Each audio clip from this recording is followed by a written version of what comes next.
Hello everyone, कैसे हैं आप सब। आशा करती हूँ आप सब बिल्कुल ठीक होंगे। तो चलिए ज्यादा देर बात नहीं करूंगी, मैं वीडियो को आगे बढ़ाती हूँ। और अगर आप मेरे चैनल पर नए हैं तो प्लीज मेरे चैनल को लाइक और सब्सक्राइब जरूर कर दीजिएगा, ताकि मेरा नोटिफिकेशन सबसे पहले आप तक पहुंच सके। तो चलिए बिना देरी किए हुए हम वीडियो को स्टार्ट करते हैं।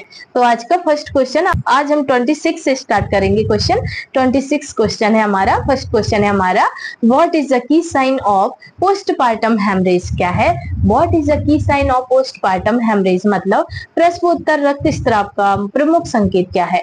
बताइए प्रसवोत्तर रक्तस्राव का प्रमुख संकेत क्या है। तो ऑप्शन ए है सीवियर ब्लीडिंग, मतलब गंभीर रक्तस्राव। ऑप्शन बी है माइल्ड हेडेक, मतलब हल्का सिर दर्द। ऑप्शन सी है फीवर, मतलब बुखार। ऑप्शन डी है नोजिया, मतलब मतली। तो बताइए प्रसवोत्तर रक्तस्राव का मुख्य संकेत क्या है। प्रसवोत्तर रक्तस्राव का मुख्य संकेत क्या है, तो क्या हो जाएगा राइट आंसर। तो राइट आंसर इसका ऑप्शन नंबर ए हो जाएगा, गंभीर रक्तस्राव। सीवियर रक्तस्राव होता है प्रसवोत्तर रक्तस्राव, मतलब हुआ सीवियर रक्तस्राव, सीवियर ब्लीडिंग। ठीक है, गंभीर रक्तस्राव इसका राइट आंसर हो जाएगा। प्रसवोत्तर रक्तस्राव अत्यधिक रक्तस्राव, चक्कर और शौक द्वारा संकेतित होता है। ठीक है, शौक द्वारा संकेतित होता है और तत्काल चिकित्सा आवश्यक होती है। इसमें क्या होती है, इसमें तत्काल चिकित्सा देना जरूरी है। ठीक है, तो राइट आंसर आप ऑप्शन नंबर ए लगा लीजिए। चलिए नेक्स्ट क्वेश्चन पर आते हैं। क्वेश्चन आता है हमारा 27 क्वेश्चन है हमारा, which hormone triggers uterine contraction during labour. मतलब प्रसव के दौरान गर्भाशय संकुचन को कौन सा हार्मोन उत्तेजित करता है। बताइए प्रसव के दौरान गर्भाशय संकुचन को कौन सा हार्मोन उत्तेजित करता है। तो ऑप्शन ए है एस्ट्रोजन, ऑप्शन बी है प्रोजेस्टेरॉन, ऑप्शन सी है हमारा ऑक्सीटोसिन, ऑप्शन डी है हमारा प्रोलैक्टिन। तो बताइए कौन सा हार्मोन है। कॉन्ट्रेक्शन के लिए कौन सा हार्मोन होता है, तो कॉन्ट्रेक्शन के लिए ऑक्सीटोसिन होता है। कौन सा होता है, ऑक्सीटोसिन हार्मोन होता है। ठीक है, ऑक्सीटोसिन प्रसव के दौरान गर्भाशय संकुचन को उत्तेजित करता है और प्रसव प्रक्रिया में मदद करता है। ये क्या करता है, प्रसव प्रक्रिया में मदद करता है ऑक्सीटोसिन। तो राइट आंसर आप लगा लीजिए ऑप्शन नंबर सी। चलिए नेक्स्ट क्वेश्चन पर आते हैं। क्वेश्चन आता है हमारे 28 क्वेश्चन है हमारा, this is the key focus of reproductive and child health programme. Reproductive and child health को हम बोलेंगे आरसीएच। क्या बोलेंगे, आरसीएच, मतलब रिप्रोडक्टिव एंड चाइल्ड हेल्थ। ठीक है, प्रजनन और बाल स्वास्थ्य कार्यक्रम का मुख्य ध्यान क्या है। बताइए अब प्रजनन और बाल स्वास्थ्य कार्यक्रम का मुख्य ध्यान क्या है। तो ऑप्शन ए है फैमिली प्लानिंग, मतलब परिवार नियोजन। ऑप्शन बी है मैटरनल हेल्थ, मतलब मातृ स्वास्थ्य। ऑप्शन सी है चाइल्ड हेल्थ, मतलब बाल स्वास्थ्य। Option D all of the above. तो बताइए राइट आंसर क्या होगा। प्रजनन और बाल स्वास्थ्य कार्यक्रम का मुख्य ध्यान क्या है, क्या होगा मुख्य ध्यान। राइट आंसर क्या हो जाएगा इसका, क्वेश्चन नंबर 28 का। तो राइट आंसर इसका हो जाएगा ऑप्शन नंबर डी। क्या हो जाएगा, ऑप्शन नंबर डी इसका करेक्ट आंसर हो जाएगा। ऑल ऑफ द अबव क्या होगा, ऑल ऑफ द अबव इसका राइट आंसर हो जाएगा। मतलब फैमिली प्लानिंग भी है इसका आंसर, मातृ स्वास्थ्य भी हो सकता है, बाल स्वास्थ्य भी हो सकता है। ये सभी इसके सही आंसर है। ठीक है, तो राइट आंसर लगा लीजिए आप option number D. Option number D इसका करेक्ट आंसर हो जाएगा। ठीक है, ऑप्शन नंबर डी इसका राइट आंसर हो जाएगा। आरसीएच कार्यक्रम परिवार नियोजन, मातृ स्वास्थ्य और बाल स्वास्थ्य सेवाओं को समग्र प्रजनन देखभाल के लिए शामिल करता है ये। ठीक है, तो right answer option number D हो जाएगा। चलिए नेक्स्ट क्वेश्चन पर आते हैं। क्वेश्चन आता है 29 क्वेश्चन है हमारा, what is the normal age of menopause in women. मतलब महिलाओं में सामान्य रजोनिवृत्ति की आयु क्या है। बताइए मीनोपॉज की आयु क्या है, सामान्य मीनोपॉज की आयु क्या है।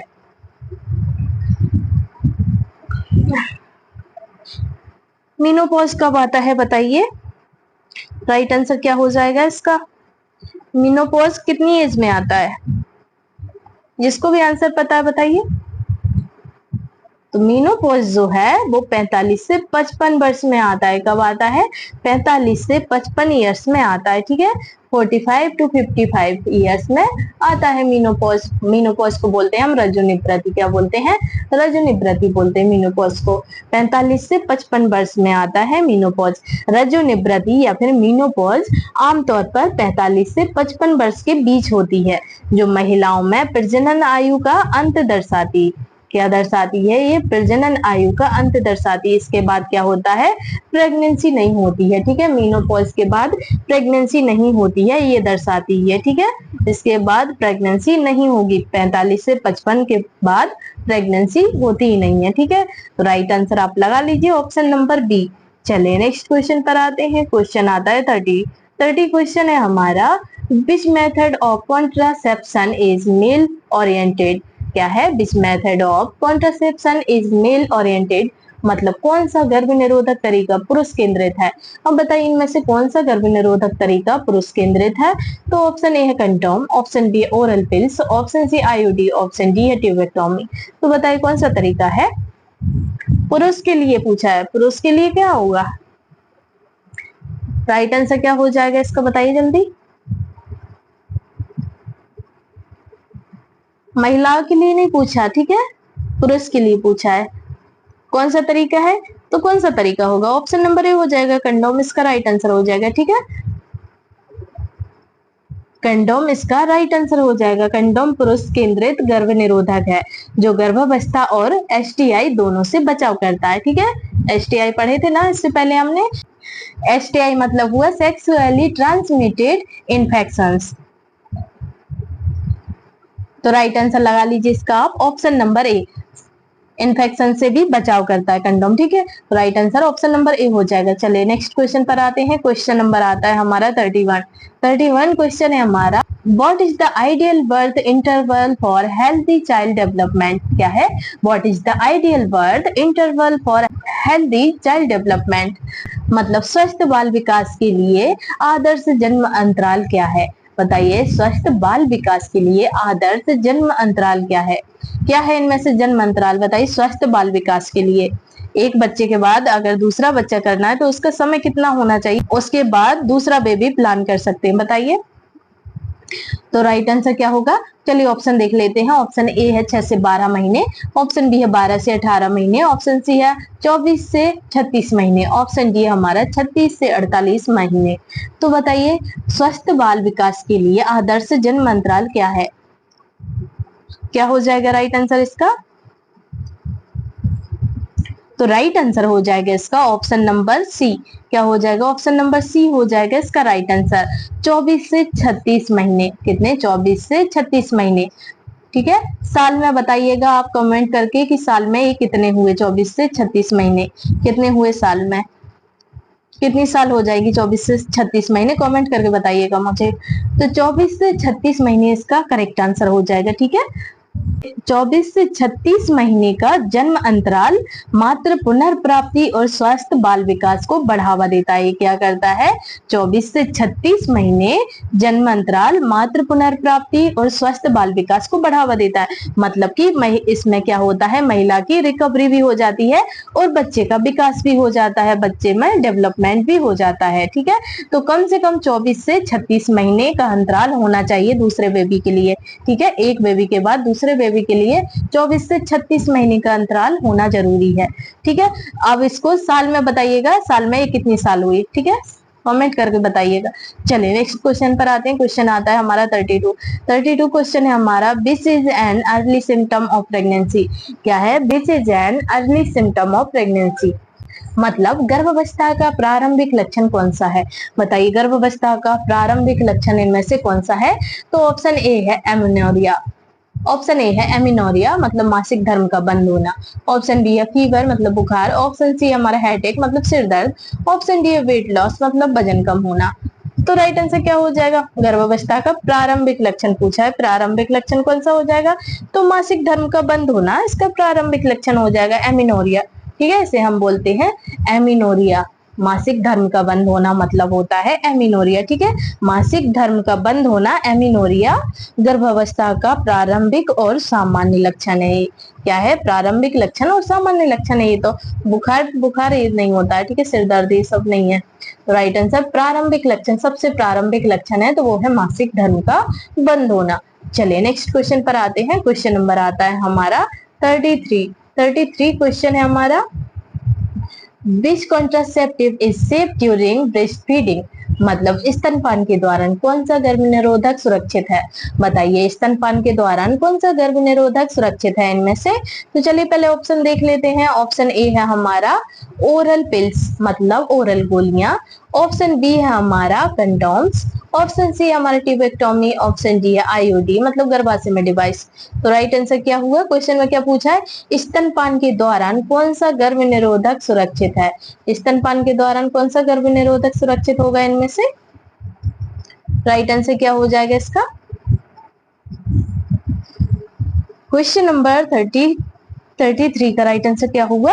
तो राइट आंसर हो जाएगा इसका ऑप्शन नंबर सी। क्या हो जाएगा? Option number C. स्तनपान के दौरान गोलियां नहीं खाना है, ठीक है। ट्यूबेक्टोमी ये भी नहीं करवाना है और गर्भाशय में डिवाइस ये भी नहीं। तो राइट आंसर हो जाएगा स्तनपान कराते समय अगर आप बच्चे को स्तनपान करा रहे हैं तो ओरल गोलियां नहीं लेनी है, ठीक है। तो राइट आंसर हो जाएगा इसका ऑप्शन नंबर बी। क्या हो जाएगा? ऑप्शन नंबर बी इसका करेक्ट आंसर हो जाएगा, कंडोम, ठीक है। कंडोम स्तनपान के दौरान सुरक्षित है और स्तनपान को प्रभावित किए बिना गर्भावस्था रोकते हैं, ठीक है। तो right answer option number B इसका करेक्ट हो जाएगा, ठीक है। चलिए नेक्स्ट क्वेश्चन पर आते हैं। क्वेश्चन आता है हमारा 34 क्वेश्चन है हमारा, विच family welfare scam focuses on adult and health मतलब कौन सा परिवार कल्याण योजना किशोर स्वास्थ्य पर केंद्रित है? बताइए इनमें से कौन सा परिवार कल्याण योजना किशोर स्वास्थ्य पर केंद्रित है? तो ऑप्शन ए है RKSK, ऑप्शन बी है JSY, ऑप्शन सी है ICDS, ऑप्शन डी है NRHM। तो बताइए कौन सा है? किशोर के लिए कौन सा है? बताइए इनमें से किशोरों के लिए, किशोर स्वास्थ्य के लिए कौन सा कार्यक्रम है? कौन सा कार्यक्रम बताइए?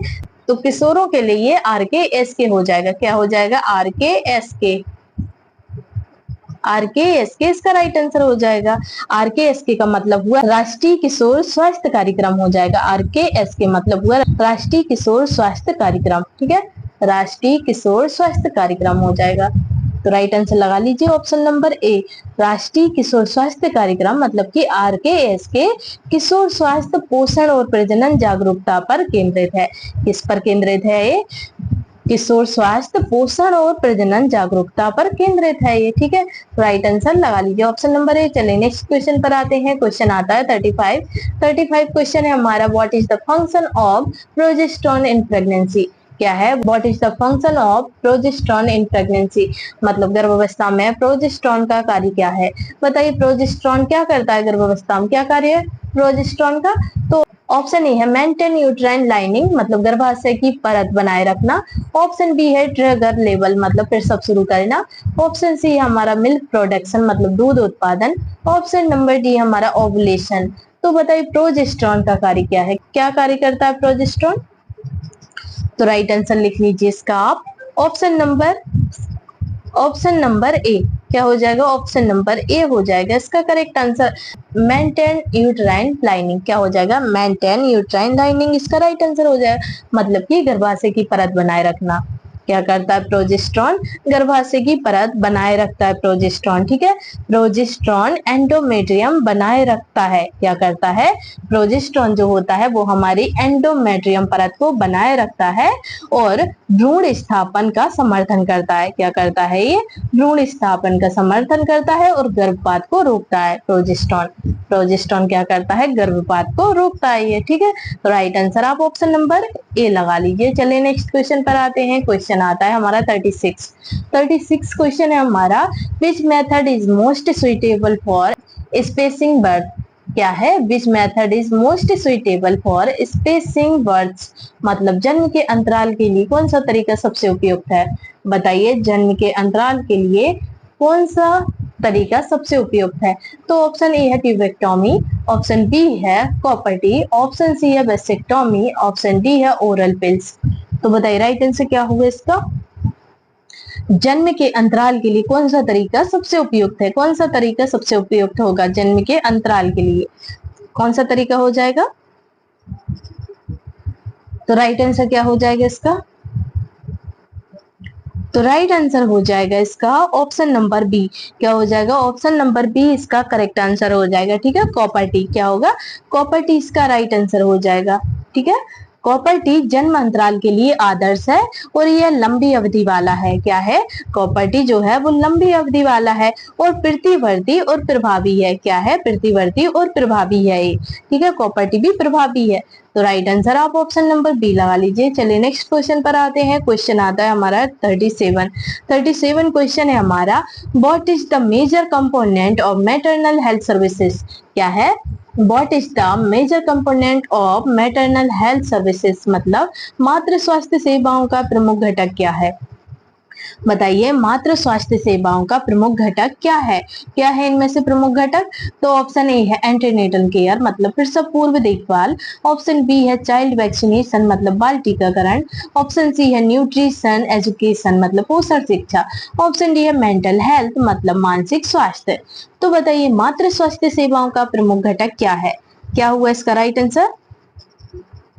तो राइट आंसर हो जाएगा इसका ऑप्शन नंबर ए। क्या हो जाएगा? ऑप्शन नंबर ए इसका राइट आंसर हो जाएगा, प्रसव पूर्व देखभाल, मतलब कि एंटीनेटल केयर। क्या हो जाएगा? एंटीनेटल केयर इसका राइट आंसर हो जाएगा। ठीक है, प्रसव पूर्व देखभाल में नियमित जांच, निगरानी और मातृ एवं भ्रूण स्वास्थ्य के लिए परामर्श शामिल है। ठीक है, क्या है? प्रसव पूर्व देखभाल में नियमित जांच, निगरानी और मातृ एवं भ्रूण स्वास्थ्य के लिए परामर्श शामिल है। ठीक है, राइट आंसर आप ऑप्शन नंबर ए लगा लीजिए।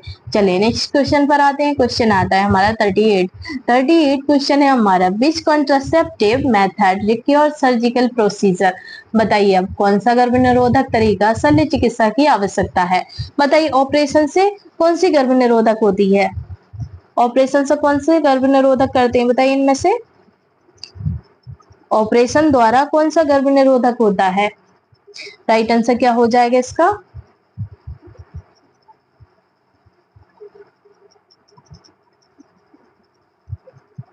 क्वेश्चन नंबर 38 का राइट आंसर क्या हो जाएगा बताइए?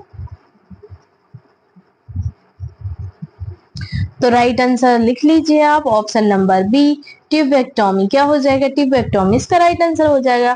ट्यूबेक्टोमी क्या होती है? वो ऑपरेशन के जरिए होती है, शल्य चिकित्सा की आवश्यकता होती है ट्यूबेक्टोमी में। ठीक है, ऑपरेशन के द्वारा होती है ट्यूबेक्टोमी। ठीक है, ट्यूबेक्टोमी जैसी शल्य विधियां फैलोपियन ट्यूब को अवरुद्ध करके स्थायी गर्भ निरोधक सुरक्षा प्रदान करती हैं। ठीक है, क्या करती है? ट्यूबेक्टोमी जैसी शल्य विधियां फैलोपियन ट्यूब को अवरुद्ध करके स्थायी गर्भ निरोधक सुरक्षा प्रदान करती हैं। ठीक है, तो राइट आंसर आप ऑप्शन नंबर बी लगा लीजिए। चलिए नेक्स्ट क्वेश्चन पर आते हैं। क्वेश्चन आता है हमारा 39 क्वेश्चन है हमारा, which is an indicator of reproductive health. क्या है? Which is an indicator of reproductive health, मतलब प्रजनन स्वास्थ्य का संकेतक कौन सा है? बताइए, प्रजनन स्वास्थ्य का संकेतक कौन सा है? तो ऑप्शन ए है फर्टिलिटी, मतलब प्रजनन क्षमता। ऑप्शन बी है मैटरनल मोर्टिलिटी, मतलब मातृ मृत्यु दर। ऑप्शन सी है बर्थ स्पेसिंग, मतलब जन्म अंतराल। ऑप्शन नंबर डी है ऑल ऑफ द अबव, मतलब उपरोक्त सभी। राइट आंसर क्या हुआ इसका? क्वेश्चन नंबर 39 का राइट आंसर क्या हो जाएगा? तो राइट आंसर हो जाएगा इसका ऑप्शन नंबर डी। क्या हो जाएगा? ऑप्शन नंबर डी हो जाएगा इसका राइट आंसर। प्रजनन क्षमता भी इसका राइट आंसर है, मातृ मृत्यु दर भी और जन्म अंतराल भी। ठीक है, fertility, maternal mortality, birth spacing, ये सभी इसके राइट आंसर है। प्रजनन स्वास्थ्य का संकेतक कौन सा है ये पूछा है, तो ये सभी इसके संकेतक हैं। ठीक है, तो राइट आंसर आप ऑप्शन नंबर डी लगा लीजिए। प्रजनन क्षमता, मातृ मृत्यु दर और जन्म अंतराल प्रजनन स्वास्थ्य के प्रमुख संकेतक हैं। ठीक है, चलिए नेक्स्ट क्वेश्चन पर आते हैं। क्वेश्चन आता है हमारा 40 क्वेश्चन है हमारा, which hormone helps in milk ejection. क्या है? Which hormone helps in milk ejection, मतलब दूध निष्कासन में कौन सा हार्मोन मदद करता है? अब बताइए, दूध निष्कासन में कौन सा हार्मोन मदद करता है? कौन सा हार्मोन मदद करता है दूध निष्कासन में? तो राइट आंसर क्या हो जाएगा? राइट आंसर लिख लीजिए, ऑक्सीटोसिन। दूध निष्कासन कौन सा हार्मोन करता है? तो वो करता है ऑक्सीटोसिन। ठीक है, ऑक्सीटोसिन स्तनपान के दौरान स्तन ग्रंथियों से दूध निष्कासन को उत्तेजित करता है। क्या करता है ऑक्सीटोसिन? स्तनपान के दौरान स्तन ग्रंथियों से दूध निष्कासन को उत्तेजित करता है। ठीक है, तो राइट आंसर आप ऑप्शन नंबर बी लगा लीजिए, दूध निकालने का काम करता है। ठीक है, ऑक्सीटोसिन। तो राइट आंसर आप ऑप्शन नंबर बी हो जाएगा इसका। ठीक है, चलिए नेक्स्ट क्वेश्चन पर आते हैं। क्वेश्चन नंबर आता है हमारा 41 क्वेश्चन है हमारा, what is the main component of JS Y scheme. मतलब जीएसवाई योजना का मुख्य घटक क्या है? बताइए जीएसवाई योजना का मुख्य घटक क्या है इनमें से? तो ऑप्शन ए है कैश इंसेंटिव्स मतलब नकद प्रोत्साहन, ऑप्शन बी हमारा फ्री मेडिसिन मतलब मुफ्त दवाएं, ऑप्शन सी हमारा कॉन्ट्रासेप्टिव्स मतलब गर्भ निरोधक, ऑप्शन डी न्यूट्रिशन सप्लीमेंट्स मतलब पोषण पूरक। तो बताइए जेएसवाई योजना का मुख्य घटक क्या है? इनमें से क्या है मुख्य घटक जेएसवाई योजना का? तो राइट आंसर क्या हो जाएगा इसका? तो राइट आंसर हो जाएगा इसका ऑप्शन नंबर ए। क्या हो जाएगा? ऑप्शन नंबर ए हो जाएगा कैश इंटेंसिव। क्या होगा? Cash incentives. क्या होगा? कैश इंसेंटिव्स इसका राइट आंसर हो जाएगा, मतलब नकद प्रोत्साहन। क्या होगा? नकद प्रोत्साहन इसका करेक्ट आंसर हो जाएगा। जीएसवाई माताओं को संस्थागत प्रसव के लिए नकद प्रोत्साहन देता है। क्या करता है जीएसवाई? जीएसवाई माताओं को संस्थागत प्रसव के लिए नकद प्रोत्साहन देता है ताकि मातृ मृत्यु दर कम हो सके। क्यों देता है? ताकि मातृ मृत्यु दर कम हो सके इसलिए देते हैं। ठीक है, तो राइट आंसर आप ऑप्शन नंबर ए लगा लीजिए। चलिए नेक्स्ट क्वेश्चन पर आते हैं। क्वेश्चन आता है हमारा 42 क्वेश्चन है हमारा which contraceptive can be use by man permanently मतलब पुरुष स्थायी रूप से कौन सा गर्भ निरोधक इस्तेमाल कर सकते हैं? बताइए पुरुष स्थायी रूप से कौन सा गर्भ निरोधक इस्तेमाल कर सकते हैं? पुरुष स्थायी रूप से कौन सा गर्भ निरोधक इस्तेमाल कर सकते हैं? तो बताइए वेसेक्टोमी कर सकते हैं, कंडोम या फिर ओरल पिल्स या फिर आईयूडी, क्या कर सकते हैं? राइट आंसर बताइए इसका। देखिए पुरुष आईयूडी तो लगवाएंगे नहीं, ये होगा नहीं। ओरल पिल्स भी नहीं हो सकता है। हाँ ये हो सकता है कंडोम, पर क्या है स्थाई पूछा है, स्थाई, तो ये नहीं होगा। स्थाई क्या है? वेसेक्टोमी है। स्थाई क्या हो जाएगी? वेसेक्टोमी इसका राइट आंसर हो जाएगा। ठीक है, वेसेक्टोमी इसका करेक्ट आंसर हो जाएगा। ठीक है, पुरुष क्या करवा सकते हैं? सिर्फ वेसेक्टोमी करवा सकते हैं, ना ही वो आईयूडी ले सकते हैं, ना ही ओरल पिल्स ले सकते हैं। ठीक है, तो राइट आंसर आप लगा लीजिए option number A. Option number A correct answer हो जाएगा। ठीक है, option number A vasectomy. Vasectomy स्थायी रूप, वेसेक्टोमी स्थायी पुरुष गर्भ निरोधक है। क्या है? ये स्थायी पुरुष की गर्भ निरोधक है वेसेक्टोमी, जो शुक्राणु परिवहन को अवरुद्ध करता है। क्या करता है ये? शुक्राणु परिवहन को, शुक्राणु आने के लिए ये रोकता है। ठीक है, तो राइट आंसर आप ऑप्शन नंबर ए लगा लीजिए। शुक्राणु नहीं आएंगे तो प्रेगनेंसी नहीं होगी। ठीक है, तो right answer option number A हो जाएगा। चलिए नेक्स्ट क्वेश्चन पर आते हैं। क्वेश्चन आता है हमारा 43 क्वेश्चन है हमारा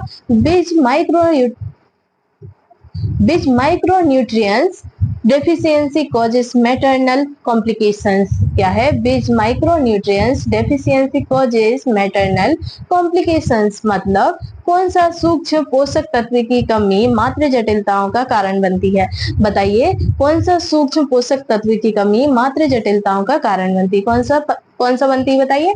तो ऑप्शन ए है आयरन, ऑप्शन बी है कैल्शियम, ऑप्शन सी है हमारा विटामिन ए, ऑप्शन डी है आयोडीन। तो बताइए क्या हुआ इसका राइट आंसर? कौन सा सूक्ष्म पोषक तत्व की कमी मातृ जटिलताओं के कारण बनती है? कौन बनती है बताइए? तो राइट आंसर क्या हो जाएगा इसका क्वेश्चन नंबर 43 का?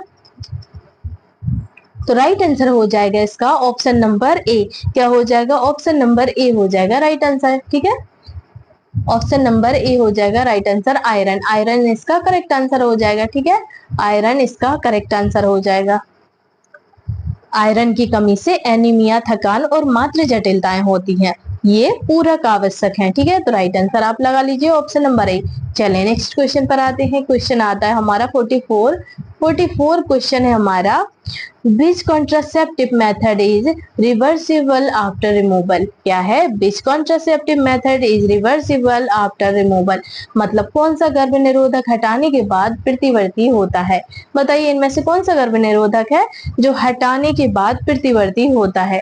तो कौन सा है? तो चलिए ऑप्शन देख लेते हैं हम। ऑप्शन ए है कॉपर टी, ऑप्शन बी हमारा ट्यूबेक्टोमी, ऑप्शन सी है वेसेक्टोमी, ऑप्शन डी हमारा ओरल पिल्स। तो बताइए कौन सी है गर्भ निरोधक इनमें से? बताइए कौन सा गर्भ निरोधक हटाने के बाद प्रतिवर्ती होता है? कौन होता है बताइए प्रतिवर्ती? तो राइट आंसर क्या हो जाएगा इसका? तो राइट आंसर हो जाएगा इसका ऑप्शन नंबर ए। क्या हो जाएगा? ऑप्शन नंबर ए हो जाएगा इसका करेक्ट आंसर। ठीक है, कौन सी प्रतिवर्ती होगी? तो ऑप्शन नंबर ए हो जाएगा इसका करेक्ट आंसर, कॉपर टी। क्या होगा? कॉपर टी, कॉपर टी इसका राइट आंसर हो जाएगा। ठीक है, कॉपर टी इसका राइट आंसर हो जाएगा। कॉपर टी प्रतिवर्ती है, हटाने पर प्रजनन क्षमता लौटती है और इसे अस्थायी गर्भनिरोधक के लिए उपयुक्त बनाता है। क्या है? और इसे अस्थायी गर्भनिरोधक के लिए उपयुक्त बनाता है। उपयुक्त ये मानी जाती है, अस्थायी गर्भनिरोधक है ये। ठीक है, कॉपर टी क्या है? स्थायी गर्भनिरोधक नहीं है, अस्थायी है। ठीक है, अस्थायी। तो राइट आंसर आप ऑप्शन नंबर ए लगा लीजिए। कॉपर टी प्रतिवर्ती है। क्या है? कॉपर टी प्रतिवर्ती है और हटाने के बाद प्रजनन क्षमता इससे लौटे आती है। ठीक है, वापस लौटे आती है। अगर कॉपर टी हटा देंगे तो प्रजनन क्षमता वापस आ जाएगी, फिर से प्रेगनेंसी होने लगेगी। ठीक है, तो राइट आंसर आप लगा लीजिए ऑप्शन नंबर ए। चलिए नेक्स्ट क्वेश्चन पर आते हैं। क्वेश्चन आता है हमारा 45 क्वेश्चन है हमारा, what is the main M of NRHM regarding reproductive health? क्या है? What is the main M of NRHM regarding reproductive health? मतलब एनआरएचएम का प्रजनन स्वास्थ्य के संबंध में मुख्य उद्देश्य क्या है? बताइए, एनआरएचएम का प्रजनन स्वास्थ्य के संबंध में मुख्य उद्देश्य क्या है? तो ऑप्शन ए है रिड्यूस मैटरनल मोर्टेलिटी, मतलब मातृ मृत्यु दर कम करना। ऑप्शन बी है इंक्रीज फर्टिलिटी, मतलब प्रजनन क्षमता बढ़ाना। ऑप्शन सी है प्रमोट इनफर्टिलिटी ट्रीटमेंट, मतलब बांझपन उपचार को बढ़ावा देना। ऑप्शन डी है चाइल्ड इम्यूनाइजेशन, मतलब बाल टीकाकरण। तो बताइए एनआरएचएम का प्रजनन स्वास्थ्य के संबंध में मुख्य उद्देश्य क्या है? क्या है मुख्य उद्देश्य? राइट आंसर बताइए इसका जल्दी। तो राइट आंसर हो जाएगा इसका ऑप्शन नंबर ए। क्या हो जाएगा? ऑप्शन नंबर ए इसका करेक्ट आंसर हो जाएगा, रिड्यूस मैटरनल मोर्टेलिटी। एनआरएचएम का प्रजनन स्वास्थ्य के संबंध में मुख्य उद्देश्य है रिड्यूस मैटरनल मोर्टेलिटी, मतलब कि मातृ मृत्यु दर कम करना। एनआरएचएम का क्या उद्देश्य है? मातृ मृत्यु दर को कम करना उद्देश्य है उसका। ठीक है, एनआरएचएम का उद्देश्य मातृ स्वास्थ्य सुधारना और मृत्यु दर कम करना और प्रजनन देखभाल सुलभ बनाना है। ठीक है, क्या करना है? मातृ मृत्यु दर कम करना है और मातृ मृत्यु दर कम करना है, मातृ स्वास्थ्य सुधारना है और प्रजनन देखभाल बनाना है। ठीक है, तो राइट आंसर आप ऑप्शन नंबर ए लगा लीजिए। ऑप्शन नंबर ए इसका करेक्ट आंसर हो जाएगा। चलिए नेक्स्ट क्वेश्चन पर मूव ऑन करते हैं। क्वेश्चन आता है हमारा 46 क्वेश्चन है हमारा, which method prevents both pregnancy and sexually transmitted infections, मतलब कौन सा तरीका गर्भावस्था और यौन संचारित रोगों दोनों के रोकथाम करता है? बताइए कौन सा तरीका गर्भावस्था और यौन संचारित रोग दोनों से रोकथाम करता है? तो ऑप्शन ए है कंडोम, ऑप्शन बी है ओरल पिल्स, ऑप्शन सी है कॉपर टी, ऑप्शन डी है ट्यूबेक्टोमी। तो राइट आंसर क्या हुआ इसका क्वेश्चन नंबर 46 का? तो राइट आंसर हो जाएगा इसका ऑप्शन नंबर ए। क्या हो जाएगा? ऑप्शन नंबर ए हो जाएगा राइट आंसर, कंडोम। क्या होगा? कंडोम इसका राइट आंसर हो जाएगा। कंडोम गर्भावस्था और यौन संचारित रोगों, मतलब कि एसटीआई दोनों से रोकथाम करता है। ठीक है, चलिए नेक्स्ट क्वेश्चन पर आते हैं। क्वेश्चन आता है हमारा 47 क्वेश्चन है हमारा, विच programme promotes institutional deliveries in India? क्या है? विच programme promotes institutional deliveries in India, मतलब भारत में कौन सा कार्यक्रम संस्थागत प्रसव को बढ़ावा देता है? बताइए भारत में कौन सा कार्यक्रम संस्थागत प्रसव को बढ़ावा देता है? तो ऑप्शन ए है GSY, option B ICDS, option C NRHM, option D RKSK. तो बताइए राइट आंसर क्या हुआ? भारत में कौन सा कार्यक्रम संस्थागत प्रसव को बढ़ावा देता है? संस्थागत प्रसव को बढ़ावा कौन सा कार्यक्रम देता है? बताइए जल्दी बताइए, इसका आंसर क्या हो जाएगा? तो ऑप्शन नंबर ए हो जाएगा। ठीक है, भारत में जेएसवाई संस्थागत प्रसव को बढ़ावा देता है। ठीक है, जेएसवाई कार्यक्रम। ठीक है, जननी सुरक्षा योजना बोलते हैं हम इसे। जेएसवाई को क्या बोलते हैं? जननी सुरक्षा योजना। ठीक है, जननी सुरक्षा योजना इसका राइट आंसर हो जाएगा। जननी सुरक्षा योजना संस्थागत प्रसव को बढ़ावा देती है और मातृ मृत्यु दर को कम करती है। ठीक है, चलिए नेक्स्ट क्वेश्चन पर आते हैं। क्वेश्चन आता है 48 क्वेश्चन है हमारा, व्हाट इज द की symptom of vitamin D deficiency in women. क्या है? व्हाट इज द की symptom of vitamin D deficiency in women? मतलब महिलाओं में विटामिन डी की कमी का प्रमुख लक्षण क्या है? बताइए, महिलाओं में विटामिन डी की कमी का प्रमुख लक्षण क्या है? क्या होगा विटामिन डी की कमी से? बताइए। ऑप्शन ए है रिकेट्स, ऑप्शन बी है हमारा फटिग मतलब थकान, ऑप्शन सी है हेयर लॉस मतलब बाल झड़ना, ऑप्शन डी हमारा एनीमिया। तो बताइए क्या होगा? विटामिन डी की कमी से क्या होता है? बताइए। क्वेश्चन नंबर 48 का राइट आंसर बताइए। तो राइट आंसर हो जाएगा इसका option number A rickets. Vitamin D की कमी से क्या होता है? रिकेट्स होता है। ठीक है, विटामिन डी की कमी से रिकेट्स, हड्डियों में कमजोरी और कंकाल विकृतियां होती। क्या होती हैं? हमारी कंकाल विकृतियां होती हैं। ठीक है, तंत्रिका तंत्र पर प्रभाव पड़ता है। तो राइट आंसर आप लगा लीजिए ऑप्शन नंबर ए। चलिए नेक्स्ट क्वेश्चन पर आते हैं। क्वेश्चन नंबर आता है हमारा 49 क्वेश्चन है हमारा, which reproductive health programme target adolescents? क्या है? Which reproductive health programme target adolescents मतलब कौन सा प्रजनन स्वास्थ्य कार्यक्रम किशोरों को लक्षित करता है? बताइए, इनमें से कौन सा प्रजनन स्वास्थ्य कार्यक्रम किशोरों को लक्षित करता है? तो कौन सा करता है? जी RKSK करता है। क्या करता है? RKSK क्या करता है? किशोरों को लक्षित करता है ये। ठीक है, RKSK इसका राइट आंसर हो जाएगा, मतलब कि राष्ट्रीय किशोर स्वास्थ्य कार्यक्रम। क्या होगा? राष्ट्रीय किशोर स्वास्थ्य कार्यक्रम। राष्ट्रीय किशोर स्वास्थ्य कार्यक्रम किशोर प्रजनन स्वास्थ्य, पोषण और जागरूकता पर केंद्रित है ये। ठीक है, right answer option number A हो जाएगा। चलिए नेक्स्ट क्वेश्चन है हमारा 50 क्वेश्चन है हमारा, Which is the best method to prevent high risk pregnancy complications?